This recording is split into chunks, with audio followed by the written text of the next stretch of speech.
Reggie Rose here, and today we're going to be talking about a paper called On Critical Thinking.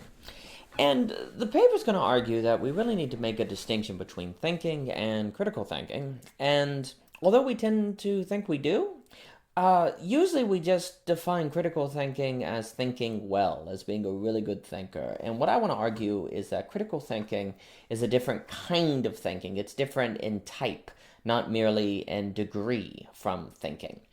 The way I would put it is, imagine you're watching a movie, and you're watching it, you're in the movie, you're experiencing the movie, but that's a different kind of approach to the movie as is a movie critic. A movie critic is going to analyze the way the frames go together, how the characters go together, the context of all of movie history.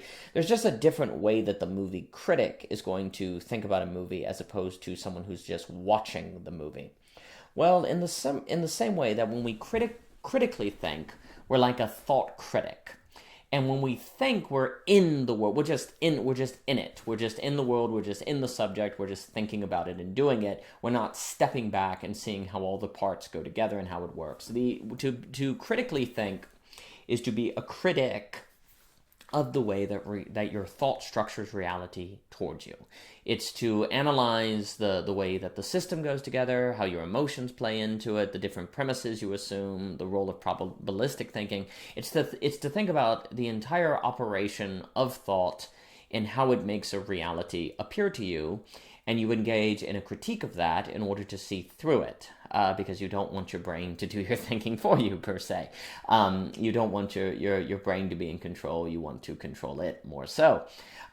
So critical thinking, if we just think of critical thinking as thinking well, then we're going to be stuck in whatever system we're in, and we may do a very good job of thinking in that system, but we may never turn into someone who can think between systems or move between systems. And there's a smaller piece called systems think before systematically thinking, and that would play a role here. And that work argues you want to be a systems thinking, not just a system thinking, because if you're a system thinking, you don't even know you're in a system. It's only the systems thinking who moves between systems that even realizes there are systems. It's like that David Foster Wallace speech where he talks about the fish, and the young fish are talking, and the old fish comes along and he says, how's the water, boys? And swims on. And the little fish look at one another and they go, what is water? It's kind of that idea that if all we ever do is think, then we don't even realize we're in water. We're just like those fish. We don't even realize what we're in. Where critical thinking makes us examine the entire systems by which we operate. And it's not simply going to be enough to say study Foucault and understand how systems and society structures and the normal paradigms, epistemes, I guess is what he called them, control our thinking, because all of that can also just be in service of thinking to make us think that we think well, and it doesn't necessarily have to translate into critical thinking of the way that our brain structures reality toward us. So it's a very difficult thing. Well, then how in the world do we do it?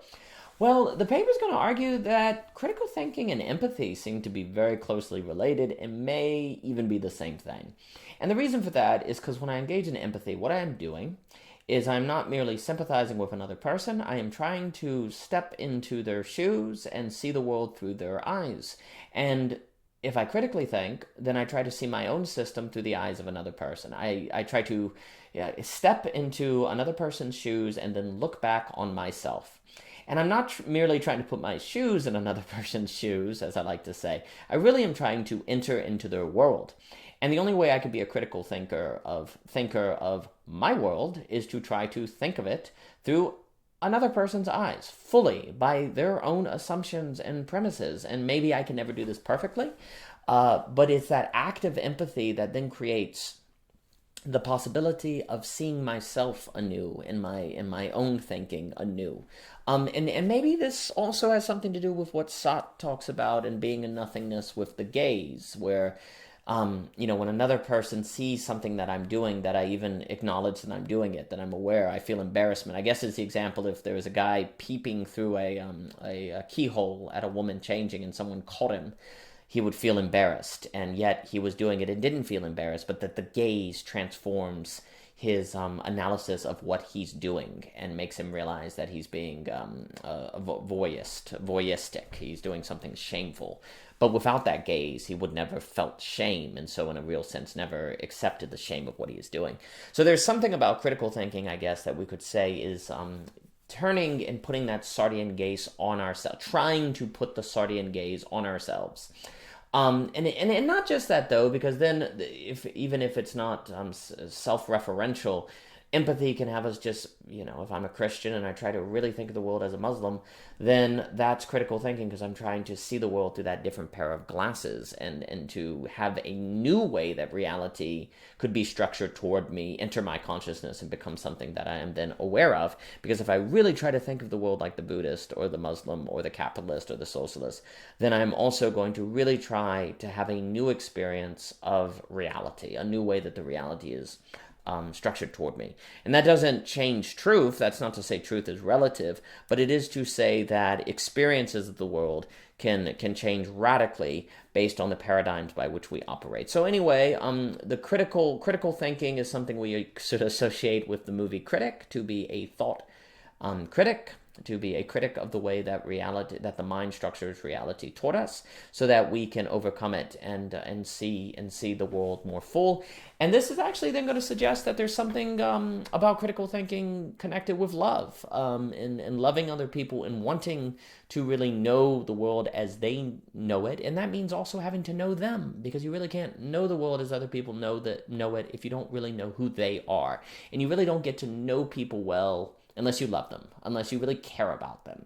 And so there seems to be a relationship, too, between love and critical thinking, which I think is really important, because so much of intellectual discussion today strikes me as treating people who don't think like us as idiots and barbarians and monsters and, hating America or hating the poor or something. There's not a lot of love in thought culture today, in democracy today. I don't think there is.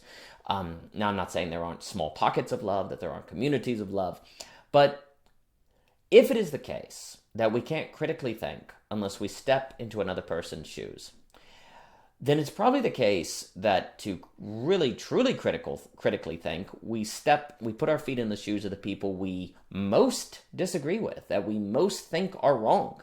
And if it is the case that we can only do that with love, then we're going to have to love our enemies if we are going to critically think. And it becomes the case that critical thinking is not possible for those of whom do not love their enemies. Anyway, that is On Critical Thinking by O.G. Rose. For more, please visit ogrose.com, and thank you for your time.